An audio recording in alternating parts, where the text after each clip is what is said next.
Donc, du coup, aujourd'hui, on a un webinaire sur le sujet, gros sujet du changement de la culture en établissement et donc spécifiquement en EHPAD. On va dérouler en 4 temps, rappeler pourquoi on est là, même si je pense que tout le monde est conscient des enjeux du secteur. Mais ça fait pas de mal, ça fait pas de mal de se le rappeler.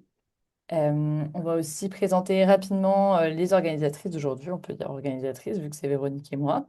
Et on aura des témoignages croisés de Lionel et Amélie qui dirigent chacun respectivement un EHPAD. Je vous remets les règles, mais je pense que vous les connaissez. N'hésitez pas à poser des questions dans le chat. J'ai préparé des questions, bien entendu, de mon côté, mais n'hésitez vraiment pas si vous avez des questions qui vous brûlent les lèvres. Et pour repartir rapidement sur le contexte, ce qu'on a voulu mettre en avant et traiter aujourd'hui, c'est le fait que diriger un EHPAD ou plus largement un établissement médico-social ressemble de plus en plus du parcours du combattant, que ce soit à cause des enjeux de personnel, des défiances des familles, mais aussi des enjeux plus globaux comme la hausse de coût de l'énergie. On a aussi l'impression qu'on a des pouvoirs publics déconnectés du terrain. Je pense que tout le monde a vu qu'ils avaient renommé les EHPAD Maison France Autonomie, hein. Et le plan grand âge, par ailleurs, est toujours décalé. Donc, comme si en changeant de nom, on allait changer la culture. Et à l'inverse de ça, on voit partout en France des directeurs et des directrices qui baissent pas les bras, qui n'attendent pas des nouvelles lois, des nouveaux financements pour agir et qui inventent déjà depuis des années des nouveaux modèles d'établissements médico-sociaux avec les résidents au centre, la confiance, le droit au choix et au risque, de l'autonomie pour les professionnels. Et ça marche. Aujourd'hui, on a deux d'entre eux qui témoignent et qui vont nous montrer les premiers résultats qu'ils ont pu avoir. Pour présenter rapidement qui sommes-nous côté Make Sense et pourquoi on organise, pourquoi on est là aujourd'hui. Nous, on est une association Loi 1901 et ça fait depuis 8 ans qu'on accompagne, disons, l'innovation sociale dans le secteur de la santé et du médico-social. On va à la fois accompagner des citoyens à s'engager en faveur des aînés, que ce soit en faisant, en aidant à faire les courses, en faisant des visites, en sensibilisant aussi sur tous les préjugés liés à l'âge, etc. On accompagne aussi des entrepreneurs et des associations qui apportent des solutions, comme Tom et Josette, par exemple, qui installent des crèches dans les EHPAD. Et puis, on va accompagner les acteurs de ce secteur en diffusant de nouvelles approches. Et donc, notamment, on a accompagné 42 établissements à s'ouvrir sur l'extérieur dans une approche de tiers-lieu et qui permet de lutter à la fois contre l'isolement, mais aussi de redonner de la fierté aux professionnels et de créer du lien avec le territoire. Et fort de ces 42 accompagnements, avec des groupes notamment d'EHPAD, on a formalisé un plaidoyer de changement de culture qu'on aimerait voir advenir dans les établissements que nous, on a pu observer en les accompagnant, en passant d'une culture de la protection à une culture de la prévention, d'une culture de la sécurisation à une culture de l'ouverture. Et on verra aujourd'hui, je pense avec Amélie et Lionel, plein d'exemples de ce changement de culture-là. Et je laisse la parole à Véronique. Merci beaucoup Lola et heureuse d'être parmi vous et surtout merci à toutes les personnes qui nous suivent sur ce temps. Moi, je voulais juste commencer déjà avec, enfin, tu as parlé du nouveau nom, mais j'ai envie de dire, je m'interpelle toujours quand j'entends les pattes de demain. Et j'ai envie de dire, mais arrêtons de parler de les pattes de demain, regardons déjà qu'est-ce qui est fait. Et on a plein d'expériences qui sont opérationnelles actuellement dans euh, ce parcours d'approche centrée sur la personne pour montrer, regardez, venez voir, et il n'y a rien à inventer, c'est déjà là. Donc, je vais faire assez rapidement au niveau de Montessori. Donc, je dirige cette entreprise depuis maintenant plus de 15 ans, où j'ai eu la chance de travailler avec le professeur Cameron Camp, qui est à l'initiative de cette adaptation.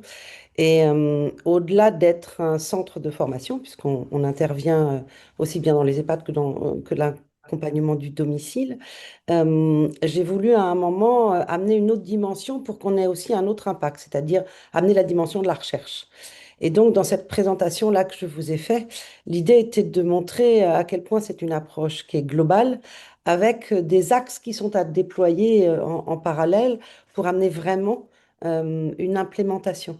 Euh, alors bien évidemment, on a voulu montrer que si on demande des choses complètement farfelues à des établissements ou pas justes, ben, on les met en difficulté, alors que l'ensemble de ces prérogatives, de cette approche centrée sur la personne, ben, elle est alignée aux recommandations nationales et internationales parce qu'on travaille sur différents pays.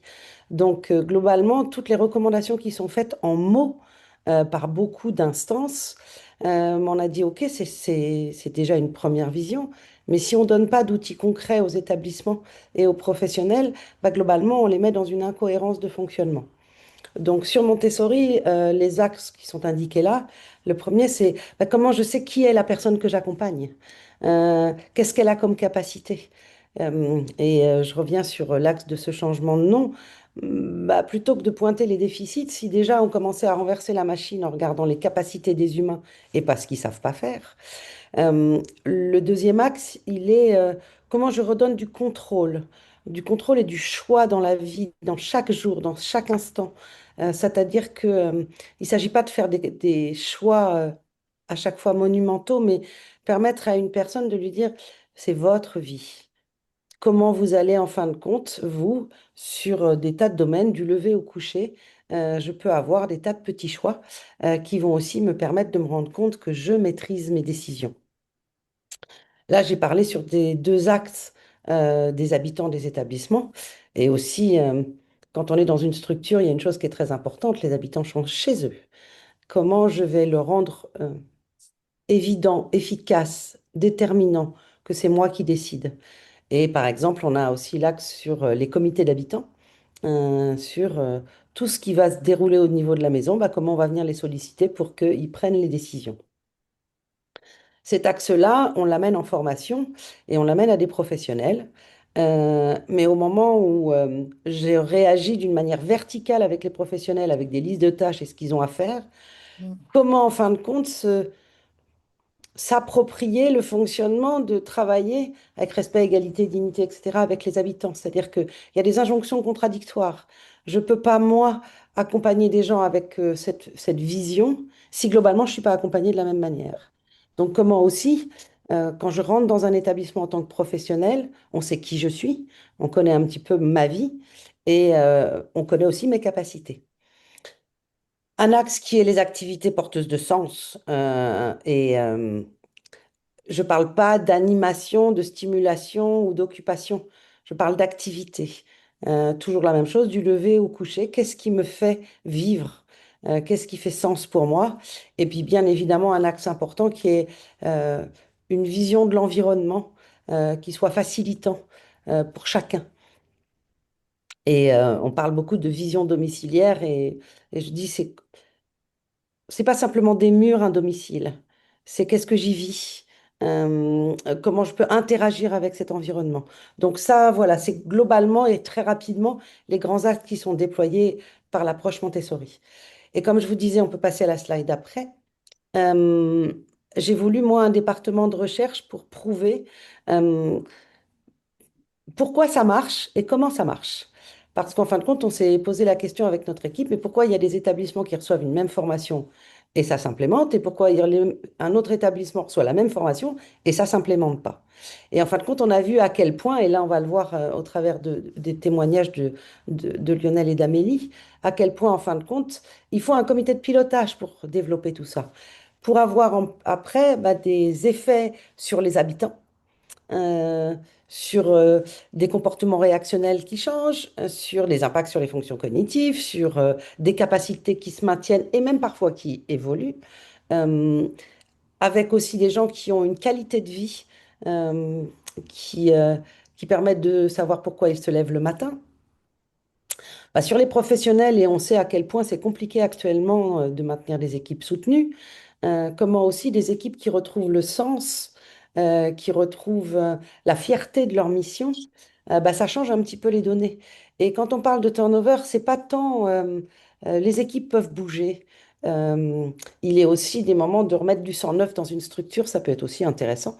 Mais l'idée, c'est comment je conserve les mêmes valeurs et la même dynamique avec avec des équipes euh, qui ont eu un libre arbitre, ont aussi le choix, sont force de proposition et sont pas simplement avec des tâches à cocher, parce qu'on voit pourquoi des jeunes qui rentrent dans des structures préfèrent des CDD ou de l'intérim plutôt que d'autres postes.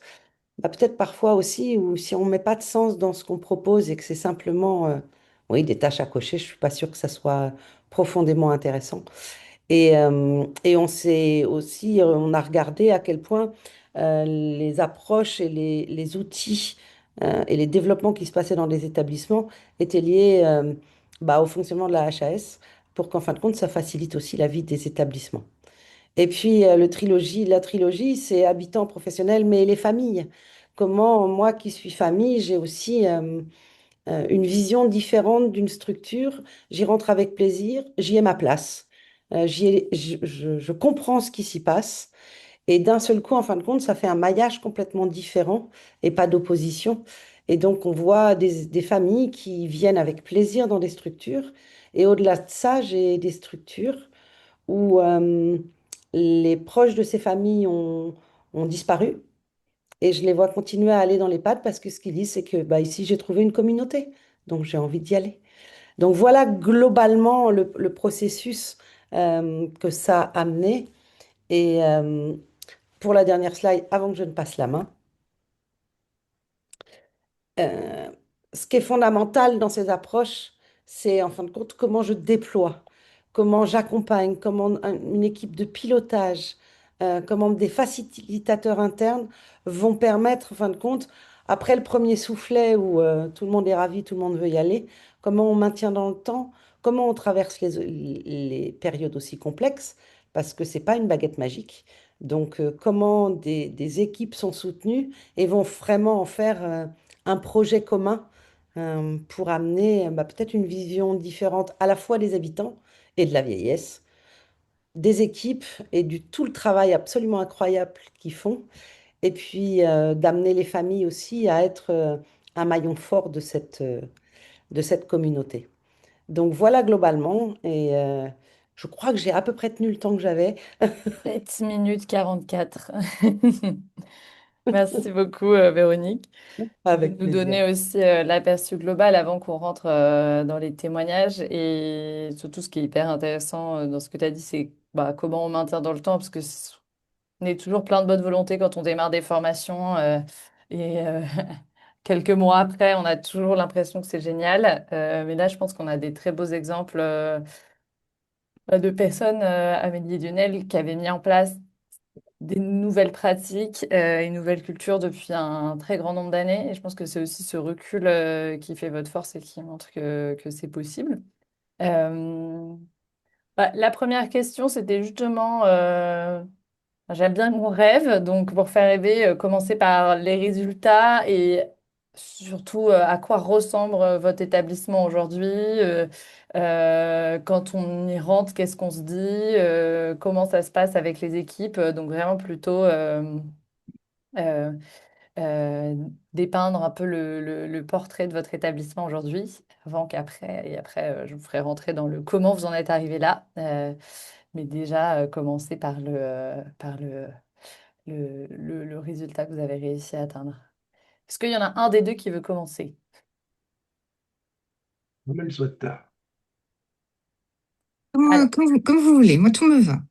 allez, Lionel, vu que tu as justement préparé un peu Ah, première tout à fait. présentation et une très belle image, je te laisse démarrer sur à quoi ça ressemble la maison de retraite publique de Fontignan aujourd'hui, point de vue des résidents, des équipes, etc.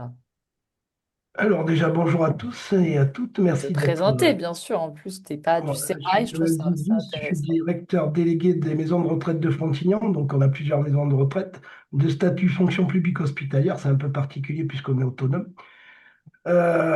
Du coup, même s'il y a beaucoup de choses qui sont bien, tout n'est pas parfait. Là où on est parti, c'est qu'on est parti de loin. On était sur un lieu de soins, surtout en fonction publique hospitalière. Et on a essayé, grâce à plein de formations, à changer le prisme des soignants, des agents et même de soi-même, parce qu'à un moment, si on ne change pas de prisme, on n'est pas holistique et on se trompe. Du coup, donc je vais partir surtout sur comment je veux dire, la transformation ben, d'un lieu de soins à un lieu à vivre. Je Je préfère qu'un lieu de vie parce qu'un vivre, il est vivant et on est sur l'action et c'est l'habitant qui est acteur. Donc, on s'est tourné sur trois grands axes. Donc, valoriser les capacités de chaque habitant, créer des ponts parce qu'elle avait déjà, mais on sait très bien que l'être humain ne peut pas vivre seul. Donc, dès qu'on est isolé, on perd de la capacité ou au contraire, on perd le moral. Donc c'est pareil, c'est pour ça la vision des trois axes avec la cité ouverte, c'est vraiment garder le citoyen comme il était chez lui et avec une vision du domicile, mais à l'EHPAD. Alors, c'est une philosophie qui repose vraiment sur renforcer le lien et surtout donner la possibilité de prendre le temps pour faire ce changement. Et ce changement, ben, il est facile à voir avec ce café solidaire, mais c'est quand même un amont, on va peut-être passer des slides, parce que ou on reste sur la même question. Je ne sais pas si après on interchange avec Amélie, c'est comme vous souhaitez. Si tu veux juste nous décrire à date effectivement ce que vous avez en place, vous avez un café, enfin, ce qui a été créé, et comme ça après, je passerai la main à Amélie aussi sur à quoi ça ressemble aujourd'hui leur établissement. Hop. Donc aujourd'hui, oui, vous avez mis en place une partie café, bientôt une pétanque. Oui. Alors, je continue du coup. Euh, et bah, du coup, si tu peux aussi juste nous présenter peut-être la taille de l'établissement et le type de public que vous Ouais. accueillez. Alors, après, bon, il y a les pas enfin, c'est un multisite. Bon, donc, c'est parti de la résidence Anatole France qui est 87 chambres plus une UPHV de 10 personnes. Ce qui est hyper intéressant, c'est d'avoir l'unité de personnes handicapées vieillissantes qui entraîne une dynamique et qui fait changer le regard. Et on est tout à fait dans l'esprit Montessori. Parce que là où c'est hyper intéressant, c'est que la personne handicapée vieillissante a traversé son handicap et la personne âgée est en train de devenir handicapée. Il y avait un regard sur le handicap qui n'est pas toujours facile. Et du coup, on voit qu'on peut traverser nos handicaps tout en continuant avec nos capacités à faire plein de choses. Et du coup, ben, voilà, à partir de cette résidence, il y a eu un conseil de vie sociale où ils demandaient un baby-foot. Et du baby-foot, après, on continue sur les autres slides, on voit comment ça s'est co-construit. Et c'est vraiment intéressant parce que même le titre du café, Génération MDR, donc mort de rire pour les jeunes et maison de retraite pour les anciens, ça a été un travail sur nos trois EHPAD, enfin nos trois résidences, parce que j'aime pas le mot EHPAD et j'aime pas le nouveau non plus. On n'en parlera pas aujourd'hui. Par contre, nos trois lieux à vivre, parce que il y a eu voilà, des petites réunions avec les animatrices pour choisir. Et après, on a dans le comité qui organisait ça, on avait des représentants d'habitants qui changeaient à chaque fois et qui amenaient ben, toutes les idées pour co-construire ce café solidaire. Donc, du coup, vraiment, la co-construction est partie du départ de l'idée jusqu'à aujourd'hui. Et même dans la construction du projet, qu'est-ce qu'ils voulaient vendre? Du coup, c'est vraiment ce regard-là qui change. C'est d'utiliser, de ne pas projeter ce qu'on souhaiterait pour eux, mais d'écouter juste ce qu'ils souhaitent. Et souvent, les solutions les plus simples sont les plus faciles à réaliser. Voilà, on peut Merci continuer. Lionel. Et ben, du coup, avant de rentrer dans le commun, Amélie, pareil, je te laisse présenter toi, qu'est-ce que tu diriges comme établissement, comment ça fonctionne aujourd'hui, qu'est-ce qui est Euh, spécifique. à Saint-François. Alors, moi, je dirige un établissement de 82 résidents et de 14 places d'accueil de jour, qui a la particularité d'accueillir également un public mixte PAD, PAG. Et donc, je suis d'accord avec Lionel, c'est une dimension qui est assez riche, mais qui en même temps peut générer des difficultés d'accompagnement. Et c'était le cas il y a 10 ans à l'ouverture de l'établissement, parce qu'on se rendait compte que finalement les activités, elles étaient proposées en fonction des handicaps. Donc on s'adaptait au handicap de chacun plutôt que de trouver ce qui rassemblait les personnes. Et donc j'avais des activités pour les personnes sourdes, pour les personnes handicapées, pour les personnes âgées avec ou sans démence, ce qui avait tendance à ghettoiser plus qu'autre chose l'établissement et à empêcher vraiment cette vie en communauté. Et donc, j'ai eu la chance de rencontrer Véronique à l'époque qui me présente cette philosophie-là d'accompagnement. Et assez rapidement, je me rends compte qu'en fait, ça va être l'un des leviers importants pour faire en sorte que Saint-François, qui est un nouvel établissement en plus, phase communauté, qui allait être de travailler en fonction des capacités préservées, parce qu'on pouvait avoir un handicap mental et une maladie neurodégénérative type Alzheimer et avoir les mêmes capacités. Et donc, on s'est mis à rassembler les gens par capacité. Et ça a été assez fort. Et on a avancé progressivement avec différents projets. Donc, l'un des projets phares qu'on a mis en place tout au début, je sais que souvent, on conseille, parce que j'ai longtemps été formatrice Montessori, on dit toujours de commencer par les petites choses et puis ensuite d'avancer. Nous, on avait commencé par un gros projet qui était de lancer une boutique et on voulait que cette boutique elle soit totalement gérée par les résidents. Donc, ils ont choisi leur rôle, ce qu'ils voulaient y trouver, à quelle fréquence que ça ouvrait. Et cette boutique, 10 ans après, elle existe encore. Pendant le Covid, elle s'est transformée en drive parce que les gens ne pouvaient plus descendre, donc c'est devenu un drive. Et c'est l'un des exemples les plus frappants que quand quelque chose est bien pensé et qu'il est pensé pour les résidents, et ben ça fonctionne en fait, parce que c'est pas de l'artificiel. Quand on a créé cette boutique, on l'a créée avec de la vraie monnaie, du vrai argent. Je voulais que les gens achètent vraiment en fonction de leurs moyens. Donc on a créé tout ça. Et ça, c'est voilà, c'est l'un des exemples de cet établissement. Et tu posais tout à l'heure la question de qu'est-ce qui se passe quand on rentre dans l'établissement. Alors après, Véronique le dirait mieux, parce que moi, j'y rentre tous les jours. Mais ce qu'on me dit généralement, c'est que on voit des équipes qui sont souriantes, qu'on voit des résidents qui sont souriants, qu'on voit des résidents qui sont actifs, en fait, qui font beaucoup de choses. On a fait une évaluation HS, justement, on en parlait il y a 2 semaines. Et pendant le discours d'ouverture, j'avais un résident qui passait chercher de l'eau pour mettre dans son arrosoir et arroser les plantes, parce que c'est le jour où il arrose les plantes. Donc il s'en foutait un peu qu'il y ait une réunion en cours. Et c'était très bien. Et qui a même coupé à un moment donné la parole à l'évaluatrice pour venir présenter la charte qu'il avait fait bientraitance avec l'équipe d'accueil. Et donc on est là-dessus. On est sur des personnes qui se sont bien imprégnées de l'établissement, se sont bien adaptés, font pleinement partie de l'établissement, et surtout l'établissement fait pleinement partie d'eux. Donc ils interagissent en permanence avec l'établissement, et ça fait que quand je fais visiter l'établissement, on me dit généralement mais vos résidents ils crient pas, ils sont assez calmes, c'est une sélection à l'entrée, vous les prenez un peu plus calmes. Et je leur dis souvent mon GMP et mon PMP qui sont assez importants. Et là, en fait, ils réalisent que non, que moi, j'ai des résidents qui sont chez nous depuis 7-8 ans avec une maladie d'Alzheimer, qui criaient au début. Mais l'établissement et l'environnement s'est adapté à eux. Et finalement, c'est ce qui fait qu'à un moment donné, tout le monde est content d'y vivre ou d'y travailler. Et ça se ressent. Je pense que c'est ce qui se ressent quand on rentre dans l'établissement. Merci beaucoup, tous les deux. Ça fait hyper envie d'y aller. Et du coup, souvent, on voit le modèle, une fois qu'il est assez avancé, on se dit comment est-ce qu'ils arrivent à faire fonctionner un café ou une boutique avec des résidents, à réussir à ce niveau aussi bah, d'apaisement, d'implication de tous et toutes.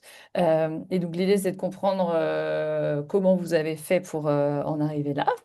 Je vais quand même révéler que vous avez tous les deux effectivement suivi la formation et la méthode Montessori, mais pas que, parce que voilà, vous avez aussi chacun fait des adaptations. Euh, et du coup, bah, Lionel, si tu veux démarrer sur vous, le cheminement un petit peu depuis le début, les types de formations que vous avez pu suivre, enfin que tu as pu toi impulser. Euh, Alors du coup, ben, nous, ça, enfin, comme tout prend du temps, il faut laisser le temps au temps pour que ça avance et surtout que les mentalités changent. Parce que bon, voilà, on avait pris une option depuis 2015 de se lancer avec Montessori. Il y a toujours des hauts et des bas. Il faut que enfin, il faut que le collectif dépasse l'individuel qui est des fois présent suivant les équipes.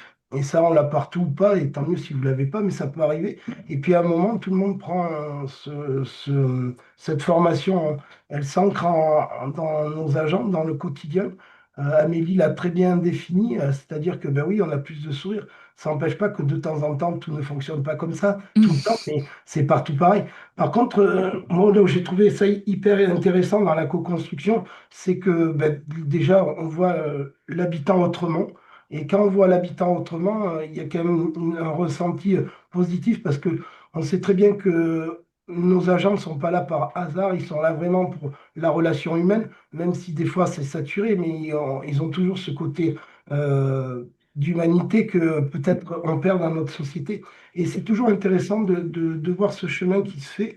Et aujourd'hui, vu que Montessori, on a presque plus de 90% d'agents formés, on continue à avancer et on fait une autre formation que je n'ai pas notée dans la présentation, mais qui est hyper intéressante parce que l'habitant, en changeant de prisme des agents, eh ben, on voit les capacités des habitants, mais aussi en travaillant aussi sur l'être humain nous-mêmes, moi le premier, c'est-à-dire on a essayé de co-construire pour être acteur de son bien-être et en association avec la formation Montessori, les deux formations se rejoignent et aujourd'hui, c'est en train de faire petit à petit son nid et du coup, il y a plein de petites choses qui se passent et du coup, on est moins dans la gestion parce que toutes nos formations soignantes ou même dans toute l'éducation, on a oublié la gestion des émotions, qu'on était rempli d'émotions et qu'on ne peut pas laisser les ennuis devant notre résidence ou devant notre travail. On l'a en nous et du coup, comment vivre avec ça? Comment vivre aussi avec des collègues qu'on s'entend plus ou moins bien ou des choses qu'on ne sait pas parler, enfin pas communiquer, du coup on le communique de façon avec de la colère et tout.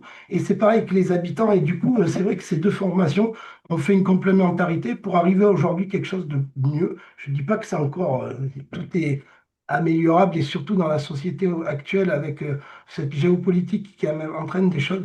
Moi, l'idée la plus simple, c'est redonner du sens. Et je crois que quand on redonne du sens, et j'espère qu'au directeur, on va bientôt en redonner parce que remplir des tableaux toute la journée, ça nous fait perdre le sens de l'habitant. Et du coup, c'est vrai que je profite de cette présentation pour dire que, ben voilà, où qu'on soit, on est tous essentiels dans ce cheminement d'accompagner nos habitants à vivre ce dernier chemin le mieux possible. Et je trouve que si on les écoute, ben, franchement, ça se simplifie les choses. Et en plus, ça fait converger et ça évite des disputes aussi entre idées d'équipe parce que c'est eux qui choisissent et c'est pour eux qu'on est là. Donc voilà, c'est sur ça que je terminerai cette idée de co-construction qui a été vraiment étonnante. Quand on voit que les conseils de vie sociale, ça les énerve, ils me disent pourquoi on fait ça, pourquoi on doit voter ça. Là, on a fait des réunions. À 17h30, j'étais encore dans les réunions. Je n'arrivais plus à partir parce qu'ils trouvaient ça et comme quoi, ils ont de l'énergie quand ça les intéresse, comme chacun, quoi. Et du coup, remettre du sens, c'est à tout niveau et je pense que c'est essentiel. Et la société en a besoin aussi, je crois. Voilà. Je te laisse parler, Amélie, je parle beaucoup. Non, non, non, non, non, pas du tout, c'est très intéressant. Sur Saint-François, je pense qu'on a procédé un peu différemment, mais parce que le contexte était différent, parce que je suis d'abord devenue formatrice avant que les équipes se forment. Et je suis devenue formatrice aussi pour pouvoir former massivement et très rapidement les équipes. Je suis partie avec deux phrases qui, moi, m'avaient marquée. La première, c'était une de Cameron Camp qui, en séminaire, nous avait dit que les frontières étaient là où on s'arrêtait. Et c'est une phrase que j'ai martelée aux équipes en permanence parce que je voulais pas qu'il y ait de limite. Et la deuxième, c'était Véronique qui m'avait envoyé une petite carte de vœux en me disant que une phrase de Mark Twain de mémoire, ils ne savaient pas que c'était impossible, alors ils l'ont fait. Ce qui est hyper important parce que je pense qu'il y a énormément de choses quand on met en place une méthode comme ça, et j'ai vu quand moi je formais, qui était de se dire oui, mais si on fait ça, oui, mais c'est quoi notre responsabilité, oui, mais c'est quoi le risque, oui, mais les résidents risquent d'eux. Et en fait, on fantasme beaucoup de choses. Et moi, je disais aux équipes, écoutez, on va tester, on va voir. Et donc, quand on démarre cette formation, donc moi, je forme à l'époque massivement, je crois que je forme 3 ou 4 groupes sur l'année. Enfin, je forme vraiment beaucoup parce que j'en avais la possibilité, mais sinon, on aurait fait différemment sans souci.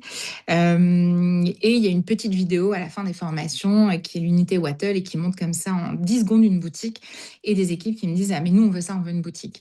Et je dis, bah, ok, bah, on va demander aux résidents. Et en fait, on regroupe les résidents et les résidents nous montrent la boutique. En 3 heures, je pense que la boutique était montée et on savait qui allait faire quoi. Et on a vraiment fonctionné comme ça, par envie, en se disant, mais tiens, ça s'est pas adapté. Bah, tiens, en fait, les signalétiques, elles veulent rien dire à Saint-François. Donc, on va faire des signalétiques pour les gens. Et puis, les portes de chambre, bah, c'est vrai que ça ressemble à un hôtel ici. Donc, on va se mettre à personnaliser les portes de chambre. Et en fait, rien n'était compliqué. Cette méthode-là, quand elle est pilotée, parce que c'est vrai que c'est important de se dire que quand la personne revient sur site après avoir fait la formation, si elle a la même charge de travail et qu'elle n'a pas 1 heure de temps en temps pour se pencher avec ses collègues qui ont été formés sur qu'est-ce qu'on fait, quel projet on met en place, si la direction n'impulse pas, c'est extrêmement compliqué. Moi, j'ai été salariée longtemps. Si je faisais une formation, mais que derrière, on n'impulsait pas forcément des choses à faire, c'est vrai que c'est hyper compliqué. Donc l'idée, ça a été de piloter avec eux. Et je voyais, moi, des salariés qui s'organisaient, qui finissaient leurs soins un peu plus tôt pour faire des gâteaux le matin pour que le dessert il soit un petit peu plus sympa. Je voyais des gens qui, le week-end, se mettaient à faire des signalétiques un peu partout. Et l'idée, c'est vraiment d'encourager ça en permanence pour que ça prenne. Et parfois, on me dit, j'ai déjà été dans des établissements, on me dit, ah, ça fait 2, 3 fois qu'on fait la formation, ça prend pas, les gens sont super contents après, puis je vois pas l'établissement changer. Et ça demande vraiment un pilotage. Donc, comment ça a été mis en place et comment ça s'est développé, c'était vraiment par le pilotage. Je pense que c'est essentiel. Moi, j'avais la chance d'être dans l'établissement, donc je l'ai formé et j'y étais le lendemain. Donc ça, c'était plus facile. Mais j'ai formé beaucoup de directeurs du coup au pilotage et on voit qu'il y a de beaux résultats. Quand on aide à piloter, les équipes, elles avancent. Par contre, elles ont un moteur qui est assez incroyable. Après, c'est la preuve qui fait que. Après, c'est une drogue pour les équipes, mais vraiment. Et toi, Amélie, du coup, sur la partie pilotage, c'est que concrètement, tu faisais des points réguliers avec celles et ceux qui avaient suivi la formation, où ils pouvaient justement Non, alors moi, développer des idées. j'avais pas été, il y avait pas à l'époque la formation sur le pilotage. Ouais. Donc je l'ai donné, mais moi je l'ai pas reçu à l'époque. Par contre, j'étais psychologue là-bas, donc je faisais déjà, j'étais déjà très présente. Et en fait, je pense qu'il y avait un échange permanent sur Montessori, c'est-à-dire qu'on était tout le temps en train d'en parler. Et je recevais des photos le week-end d'infirmières qui me disaient, regarde, j'ai refait toutes les signalétiques, on a fait ça avec les soignants. Et en fait, c'était vraiment, il y avait une effervescence de dire, mais c'est quoi cette méthode de dingue? En fait, il faut imprimer des choses, les plastifier, les mettre, et les résidents les utilisent. Je me rappelle d'un jour, on avait créé une aide externe. Ils avaient créé une aide externe le week-end pour une petite dame qui voulait tout le temps partir. Et en fait, la fille était partie en vacances et du coup, elle allait rentrer. Et la dame cherchait tout le temps après sa fille. Il avait juste créé une aide externe. Et il m'avait écrit, mais regarde, elle bouge plus, elle est super contente, elle a compris, elle lit tout le temps son aide externe. Et c'était incroyable en fait. Et c'est ça qui fait qu'à un moment donné, ça convainc tout de suite. Et c'est pour ça que moi, la boutique, j'ai pas mis de frein. Parce que je leur ai dit, mais en fait, si c'est vers ça que vous voulez aller, bah ok, on y va. De toute façon, on n'a rien à y perdre. Et si vous voulez mettre des plats à table tout de suite, eh ben, on y va. Et en fait, on a vraiment fonctionné à l'envie et au plan d'action. Les formations Montessori, elles sont très bien Mm. faites. Elles finissent toujours par un plan d'action. Et même quand on n'a pas la possibilité de mettre en place des comités de pilotage avec ses équipes, déjà suivre un peu le plan d'action en disant, OK, qui est référent, qui s'occupe de quoi, bah, OK, on se voit dans 2 semaines, vous faites un petit point, vous me dites comment vous avancez. Et déjà, rien que ça, votre salarié, il est lancé et il vous fait des merveilles. Donc, déjà, juste suivre le plan d'action, pour moi, c'est déjà très, très bien. Si déjà on suit ça, c'est déjà très bien. Mais il faut suivre un petit peu, quoi. Merci beaucoup. Est-ce qu'il y a il y a des questions? Sinon, moi, j'en ai plein. Mais s'il y en a qui ont des questions concrètes, n'hésitez pas à les mettre dans le chat. En tout cas, je démarre. Enfin, je vois que vous avez déjà fait énormément de choses. Mais la question que je me demandais, c'est ben, qu'est-ce que vous avez envie de continuer de faire? C'est quoi justement les prochains projets pour le futur? Et peut-être quels freins vous rencontrez encore et selon vous, qui y a encore à lever? Lionel, je ne sais pas si tu veux commencer. Ouais, Je j'y vais. sais que tu as plein de choses à dire sur le soutien des pouvoirs publics, ce qu'il faudrait faire évoluer, et puis peut-être les Oui, et projets puis que déjà toi. la mentalité, je pense qu'aujourd'hui, il faut arrêter d'être sur la peur de mourir alors que on est éphémère, tous être humains, on ne devrait pas Voilà, aujourd'hui, on a cette question et se dire que ce dernier chemin, on doit faire le maximum de choses. Et du coup, enfin, nous, on est vraiment, enfin, tous ensemble, on se rend compte que quand on redonne la capacité d'être citoyen et intégré dans la cité et qu'on ait des lieux à vivre comme un quartier, comme un bar ou un lieu de résidence, ben, ça change les choses. Donc là, notre conseil de vie sociale, il voulait jouer à la pétanque et on a une crèche qui est à côté du café solidaire, une crèche pour les agents en heure décalée. Et du coup, on se dit, mais la culture, on peut la mettre partout. Donc, on a mis beaucoup de temps à trouver de l'argent parce que quand même, on a ces gros problèmes de où qu'on soit, quel que soit le statut. Aujourd'hui, on n'a plus les finances. Et on parle d'accompagnement, mais enfin, même les certifications, enfin, c'était pas des certifications puisqu'on paye je vais y arriver, Nos nos évaluatrices. évaluations externes. Et Ouais. je me dis qu'aujourd'hui, c'est bien les 18 critères impératifs, mais ils n'ont aucun sens pour moi. Sur l'accompagnement, il n'y a aucun critère impératif, alors que notre seule mission, c'est le critère impératif, c'est l'accompagnement. Je ne dis pas qu'il ne faut pas faire attention au risque, mais le risque de quoi? Le risque vers qui et vers quoi? Donc moi, je me pose toujours ces questions, et quand on discute avec les habitants, ben, eux, ils pensent à la pétanque, ils s'en foutent de leur menu ou de leur régime, je sais pas quoi. Donc il n'y a pas de régime. Je pense qu'à un âge, on n'est plus à 15 jours près de gagner sur un diabète ou des choses comme ça. Donc c'est vrai que ben voilà, quand on change de prisme et de vision, euh, ça demande d'aller plus loin, mais il y a toujours ce risque. Et c'est vrai que les agents ont toujours, ben, c'est hyper intéressant parce que c'est aussi le respect, se dire, mais est-ce qu'on a le droit de faire ça? Est-ce qu'on peut? Et c'est vrai que des fois, c'est limite parce qu'on n'est pas, enfin, tout n'est pas légiféré là-dessus. Et aujourd'hui, ben voilà, on continue notre vision de rentrer dans la cité. On a fait un terrain de pétanque couvert. J'ai mis 5 ans parce que je suis assez pugnace pour trouver les financeurs. Et je remercie parce qu'on n'a pas encore fait l'inauguration, mais je remercie Malakoff Humanis et AG2R, la mondiale, parce que je suis obligé de le faire. Et c'est heureusement parce que grâce à eux, ils auront un terrain de pétanque couvert, un des seuls de la commune. Donc ça sera hyper intéressant parce que c'est vraiment aussi dans une développe. Enfin, voilà, j'ai un DU développement durable et je suis vraiment dans la RSE, mais dans une vision holistique. Et je trouve que la pétanque la représente très très bien parce qu'il y a besoin de très peu de moyens pour les gens. Tout, homme ou femme, on est à l'égalité, tout le monde peut jouer. Et je trouve cette vision, ben, qu'on soit pauvre ou riche, nous, on mettra les boules de pétanque à disposition. Et du coup, ça permet d'être accessible à tout le monde. Et il y a une rampe pour les fauteuils roulants, donc c'est sympa. Voilà. Et c'est le projet qui est en train de se finaliser. Après, il y en aura d'autres, mais pour l'instant, on est celui. Je te laisse la parole, Amélie. Ben non, moi je réfléchissais au projet. Je suis hyper frustrée parce qu'on a encore fait une formation Montessori, je pense, il y a un peu plus d'un an. Et le plan d'action de mes équipes était quasiment vide. Et donc je leur avais dit, ben, vous n'avez rien trouvé, parce que du coup, souvent c'est mutualisé avec un autre EHPAD et l'EHPAD avait plein de choses. Et c'est vrai que parfois on arrive à une espèce de plafond où en fait on réfléchit plus en termes de projet parce que c'est un peu comme une maison, donc à part en effet reconstruire des choses comme peut faire Lionel, où on est déjà tellement dans un EHPAD qui est quasiment co-géré avec tout le monde que moi j'ai pas en tout cas j'ai pas de projet en tête. Et puis je vous dis ça et dans un an l'établissement ressemblera pas à ce qu'il est maintenant. Donc c'est assez déroutant en fait. Je pense que j'ai pas de projet parce que c'est plus moi qui les porte, parce que généralement c'est les résidents qui les amènent, parce que c'est des familles qui viennent nous apporter des idées, parce que c'est les équipes après avoir échangé le soir avec certains résidents. Enfin c'est voilà, donc je pars, voilà. Bon, mon EHPAD vit bien, il vit sa petite maisonnée tranquillement. Et puis, on a aussi développé un gros projet d'autonomisation des équipes et je pense que ça a structuré aussi la maisonnée de l'établissement. Enfin, je suis assez d'accord avec Lionel. Je pense qu'il y a cette question des normes réglementaires qui sont assez importantes et qui peuvent prendre une place, en tout cas qui prennent, je pense, la place aussi qu'on leur laisse. Alors moi, je sors de l'évaluation HS également.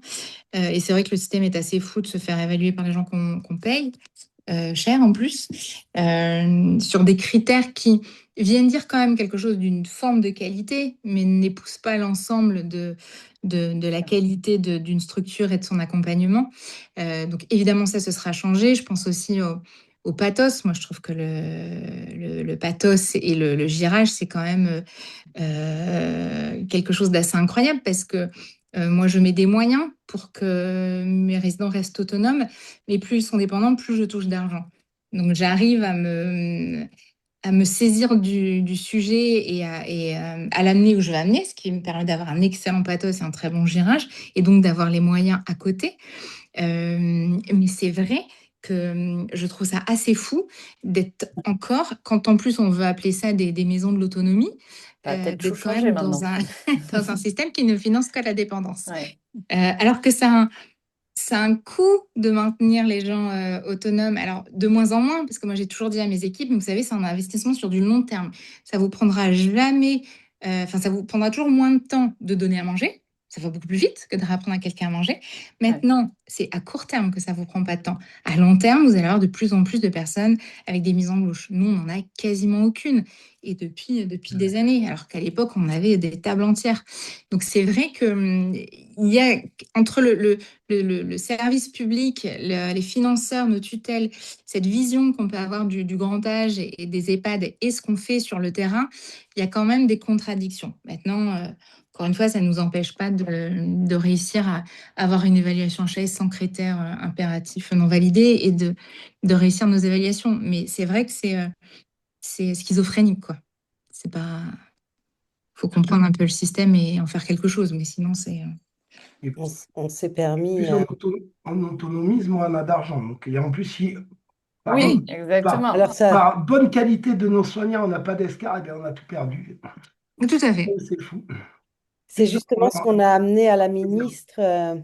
On a présenté nos résultats de recherche Mardi lundi dernier. dernier au Ouais. ministère de la Santé, dans la salle Larocque en plus, avec Madame la ministre. Alors, je ne sais pas combien de temps ça va durer, mais en tout cas, son discours était mm, entre guillemets, tellement centré sur la personne et avec cette vision-là. Et on avait la direction de la HAS, on avait les ARS, enfin, il y avait tout le monde. Mm. Et c'est ce qu'on leur a amené. Comment se fait-il qu'on soit toujours à regarder en fin de compte et à pointer ce qui marche pas? Comment se fait-il qu'en France, on finance la dépendance alors que vous amenez en fin de compte dans vos recommandations un virage à 360? C'est déjà compliqué sur plein de sujets pour les établissements. Comment ça se met en marche? Et moi, je sais que je travaille sur d'autres pays où je dis, en fin de compte, quand on voit des personnes qui regagnent des capacités, bah justement, c'est là où on met les moyens. Parce qu'ils ont trouvé et on revient à une chose, c'est que là on parle de on parle de grille à agir, on parle de pathos, mais on parle du MMS aussi. Euh, Tout ce qu'on a fait dans notre fonctionnement n'a été que pour pointer des déficits. Si on ne fait pas un renversement radical, de toute manière, l'autonomie ne restera qu'un mot pour les structures. Et je crois, alors je ne sais pas parce que on s'est retrouvé avec pas mal de monde et donc lundi, moi ce que j'ai dit c'est on a les preuves. En plus, il ne s'agit pas d'écouter nos mots ou de penser que parce qu'on est organisme de formation, on sait plus. On Mm. a la preuve par la recherche. Donc maintenant, qu'est-ce qu'on fait avec ça? Et surtout quand on voit le mur arriver du vieillissement des populations. Comme je dis, alors moi j'ai 64 ans, je dis bougez pas, on va être vachement nombreux, hein. Vous allez nous voir arriver en masse. Si on fait pas quelque chose et comme on commence pas à penser différemment, et je vous entendais tous les deux de parler de projets, mais en plus, les projets sur des gens qui ont, je ne sais pas quand, si et quand arrivera l'EHPAD pour moi. Et pour moi, c'est vraiment pas un problème d'être en structure et d'être avec mes congénères, parfois plus qu'à domicile, toute seule, où je ferai parler les murs. Euh, mais par contre, il va falloir que, on me laisse le choix, il va falloir que je puisse prendre mes décisions et puis qu'on réfléchisse différemment. Parce que sinon, les comportements réactionnels, ça va exploser. Donc, comment, en fin de compte, on soutient les équipes dans ce cheminement et surtout les équipes qui prennent ce chemin et qui pourraient être des modèles. Lionel parlait d'un terrain de pétanque, mais en plus sur les financements, enfin, il n'y a rien, quoi. Euh, et justement, c'est là où la recherche mondiale hein, et des recherches méta montrent à quel point le lien social est fondamental pour tout être humain. Là, globalement, autour de ce terrain de pétanque, toutes les générations se croisent. j'ai eu le cadeau d'être là pour les boutiques d'Amélie il y a maintenant un certain nombre d'années. Ben oui, c'est quand on se retrouve autour d'un truc à acheter et que les discussions se font. Et d'un seul coup, peu importe l'âge, peu importe les complexités, on est là et on discute et on partage. Donc, il y a plein d'établissements qui sont là pour amener ce changement. Donc, comment on va venir les soutenir et comment les pouvoirs publics vont les soutenir? Et comment justement on va les identifier pour massifier et montrer que c'est pas juste quelques pionniers dans un coin. On commence Non, aujourd'hui à peser, à être nombreux et nombreuses à vouloir d'autres modèles d'EHPAD. Et c'est en étant de plus en plus nombreux et nombreuses qu'on fera aussi, et en répétant, qu'on arrivera à faire nombre et à faire évoluer les lois, les critères sur lesquels on est évalué, etc.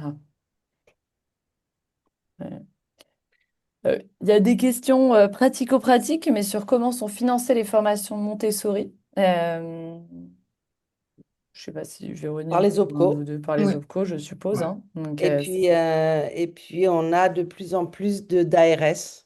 après, voilà, c'est ça, j'ai dire. Vous avez tous les appels à projet des ARS ou hors appel à projet. Ils ont des crédits non C'est ça. reconductibles ad hoc qu'on peut aller solliciter. La Fondation Partage et Vie, bah, justement, qui était fer de lance et qui présentait cette étude. Enfin, du coup, il y a eu une étude qui a été faite sur une trentaine d'établissements qui ont appliqué Oui. cette méthodologie. La Fondation Partage et Vie, elle a été très financée par les ARS en faisant vraiment une demande ad hoc pour soutenir de manière très, très large la mise en place de cette formation dans un grand nombre d'établissements. Et du coup, il y a une question sur c'est quoi le projet d'autonomisation des équipes que tu as mis en place, Amélie, et donc quelle différence avec la démarche Montessori? Alors, c'est un projet qui est un peu différent, qui a été mis en place en sortie de Covid. Quand on a mis en place Montessori, je me rappelle que je disais toujours aux équipes, c'est quand même fou de voir des salariés courir toute la matinée et des résidents s'ennuyer toute la matinée. À un moment donné, il faut qu'on remette un équilibre. Et quand j'ai pris la direction de l'EHPAD, je me suis rendu compte que je m'étais à arbitrer tout un tas de choses qui n'avaient pas de sens, alors que mes équipes pouvaient prendre cette responsabilité-là et qu'on pouvait travailler sur une délégation. Donc, c'est ce qu'on a fait au début. Et puis ensuite, après la délégation, je me suis rendu compte que moi, j'avais envie que les équipes soient réellement autonomes parce qu'on allait faire face à des enjeux de plus en plus importants en termes de tension RH et donc de manque d'équipe parfois, en termes de résidents avec des exigences différentes, avec des pathologies croissantes, avec une dépendance qui était croissante. Et donc, j'ai souhaité travailler un projet d'autonomisation des équipes. Il y a des projets qui existaient déjà. Vous aviez le modèle Burzog, vous aviez des choses dans ce genre, sauf que c'est des modèles qui étaient plutôt accolés à des systèmes à domicile. Mm. Et puis, donc déjà avec des personnes qui avaient déjà une forme d'autonomie, l'idée c'était plutôt de les aider à se coordonner. Moi, je partais avec mon terrain, et mon terrain, c'est des personnes qui n'avaient pas forcément d'autonomie, qui avaient été habituées à un management qui était très descendant par les anciennes directions, et c'est normal, c'est ce qui se fait, et finalement, c'est ce qui est connu par tous. Et donc, ça a été de se dire, eh ben, OK, on va partir du terrain et on va travailler un modèle d'autonomisation qui va être moulé pour les établissements médico-sociaux, en l'occurrence là pour l'EHPAD, et qui aujourd'hui porte ses fruits parce que j'ai des équipes qui sont pleinement autonomes, que j'ai eu un petit souci de santé l'année dernière, que j'ai été absente pendant 8 mois, que ma direction générale a fait le choix de ne pas me remplacer pour faire confiance à ce projet d'autonomisation, et que c'est un établissement qui a tenu pendant ces 8 mois à la perfection, en finalisant l'ensemble des projets, en en montant de nouveaux, qui a fini avec un budget parfaitement équilibré, et qui a prouvé que l'autonomie, ça fonctionnait vraiment quand on mettait de la confiance dans l'ensemble de nos salariés et qu'on travaillait l'agilité et l'intelligence collective. Donc, c'est un beau projet sur lequel je suis en train d'écrire parce que c'est un projet qui change aussi la manière dont les équipes interagissent entre elles. Et c'est assez incroyable. Et c'est un projet qui permet de se centrer encore une fois sur le résident. Donc voilà, petit mot rapide sur ce projet-là qui est. Et j'interviens pour la FEAP le 28 mai, pour ceux qui seront là. Ah, J'interviens sur ce sujet. Voilà.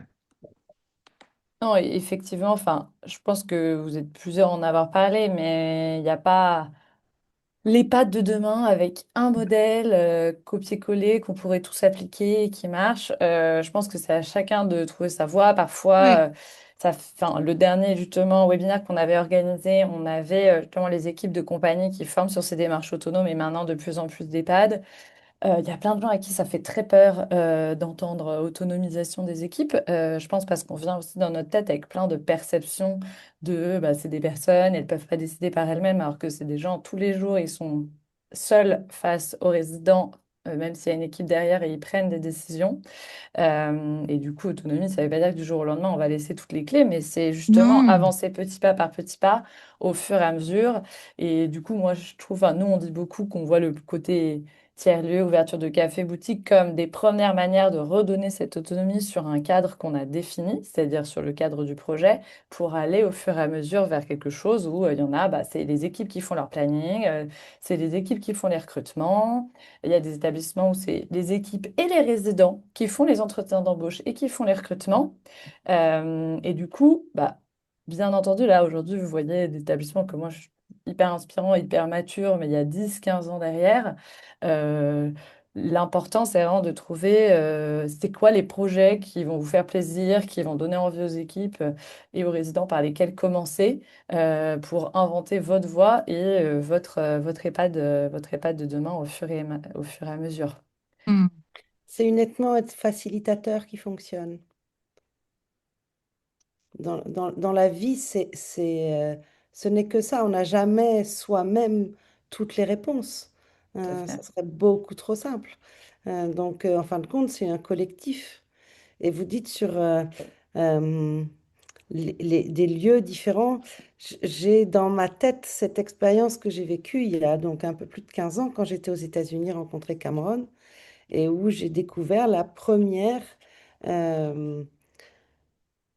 euh, le premier endroit où, entre guillemets, Cameron ne m'avait pas expliqué au départ où j'allais, parce que c'est un homme qui aime beaucoup les surprises. Et en fin de compte, je suis rentrée dans une structure où j'ai vu des personnes qui vivaient.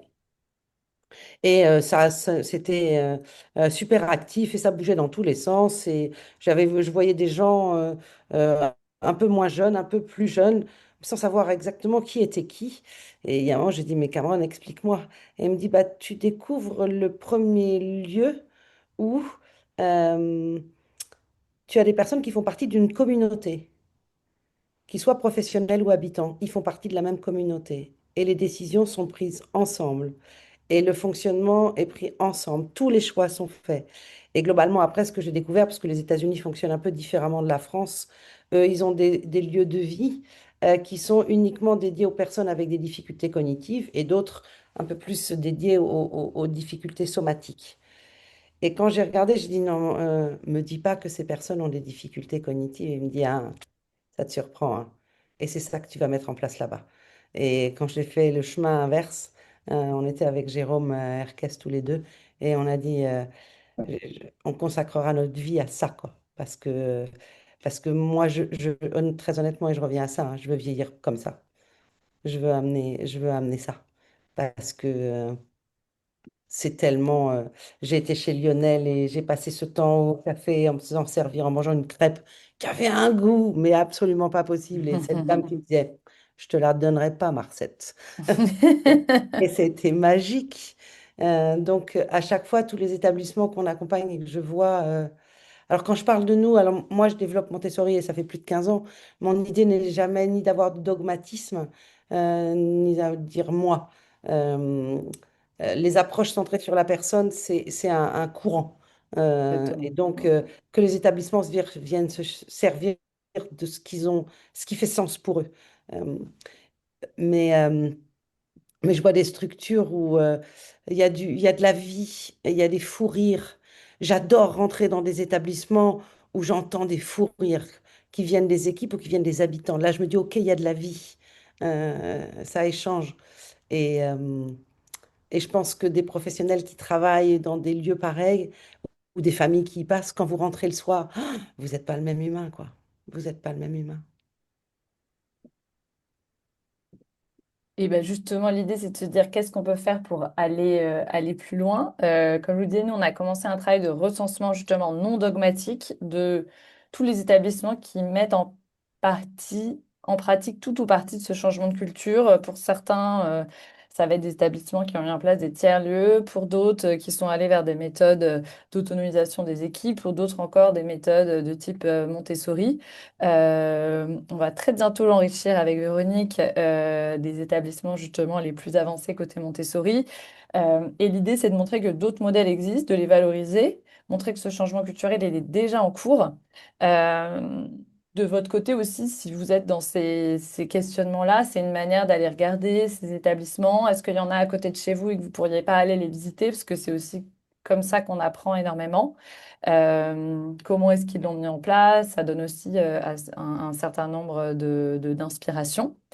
Euh, Nous, d'ailleurs, à la rentrée de fin septembre, mi-octobre, on propose 2 dates pour aller visiter des établissements pionniers en Île-de-France lors d'une journée apprenante où l'idée, c'est justement de découvrir eh bien, des personnes qui se sont mis en marche avec des nouvelles méthodes, médicalisation, d'autonomie, etc. Et de pouvoir se poser pour infuser avec des ateliers de comment est-ce que je l'applique à mon contexte de manière réaliste parce que je démarre. Je vous ai mis l'étude e-memory qui, du coup, justement, a été présentée au ministère la semaine dernière. Voilà, c'est la mise en application des méthodes Montessori sur une trentaine d'EHPAD sur plusieurs dizaines d'années. Euh, Amélie, j'ai ajouté un point et donc je sais que tu interviens auprès de la FEAB, je serais ravie de le mettre comme ça, on pourra le mettre dans le compte rendu. Et puis ce qui est important, c'est d'en parler autour de vous pour faire connaître ces initiatives, ce travail de plaidoyer, en parler à ses élus sur son territoire, son ARS, ses financeurs, parce que c'est plus on en parle, plus on fait évoluer à son niveau cette culture-là, plus on questionne les règles établies et pourquoi est-ce qu'en fait on devrait être évalué sur et avantagé avec un plus grand niveau de dépendance, alors que finalement le travail ce serait plutôt de faire de la prévention pour maintenir le niveau d'autonomie. Donc c'est en faisant chacune aussi ce travail de porter le bâton de parole qu'on fera bouger l'ordre établi. Et je me permets juste une dernière parenthèse par rapport à ce que tu dis, Lola. Donc, j'ai mis le lien vers le site. Pour une Génial. chose, c'est que on a mis toutes les publications qu'on fait et toutes les recherches qu'on a fait. Je me suis engagée à les mettre toujours en open access pour pas que ça soit non plus réservé qu'à des universitaires. Donc, sur toute cette page, et on a mis des articles de vulgarisation pour que ça soit accessible à tout le monde parce que parfois un article scientifique, ça peut être un peu lourd à digérer. Donc, on a vulgarisé certains articles en mettant des posters. Et puis, il y a bien évidemment les articles dans leur contenu total. Et puis, il y en a qu'on a traduit aussi en français pour les gens qui ne sont pas à l'aise avec l'anglais. Et je fais dernier un petit coup de pub. Euh, il y a une BD qui vient de sortir, enfin un roman graphique qui vient de sortir qui s'appelle Là où tu vas, qui est alors avec un dessinateur que personnellement j'adore depuis tout ce qu'il a fait, qui est Étienne Davodo, qui a un dessin absolument magique. Mais là, cette particularité de cette dernière BD, c'est que Françoise, qui est sa compagne, est aussi une de mes formatrices. Et donc, il a fait, elle intervient à domicile, elle est infirmière, elle intervient à domicile. Et donc, il a mis en dessin cet accompagnement. Et surtout, on parlait aujourd'hui de regard porté. Ce Mm. regard porté est juste parfait. Et en plus, par rapport à ce qu'on dit des approches centrées sur la personne, c'est que Françoise a passé aussi du temps chez Carpe Diem, chez Nicole Poirier, et est formatrice pour nous. Et donc, j'aime beaucoup, moi, la vision, parce que dans les approches centrées sur la personne, j'ai souvent dans les conférences ou présentations, oui, mais alors comment vous vous positionnez par rapport à truc ou par rapport à machin? Et je dis, mais arrêtez d'essayer d'opposer les gens. Faites déjà votre propre avis, allez chercher ce que vous avez, vous, à trouver ayez cette sensibilité. N'opposez pas les approches. Et puis en plus, je dis pour beaucoup, alors autant avec Nicole, on se connaît plutôt pas mal, mais d'autres, je n'ai pas été formée, donc je ne me permettrai jamais de porter un jugement sur quelque chose que je ne connais pas. Mais voilà, en tout cas, ce roman graphique, c'est un pur bijou à la fois dans le trait et à la fois dans le fond, et qui colle tellement à ce qu'on fait. Donc, je voulais faire un dernier petit clin d'œil sur ce roman graphique. Voilà. Un grand merci. Et on vous remettra de toute façon les slides, les recommandations qu'on vient de voir et le replay dans le compte-rendu de l'événement. Un grand merci. Merci beaucoup. Merci de cette invitation et merci de nous avoir suivis.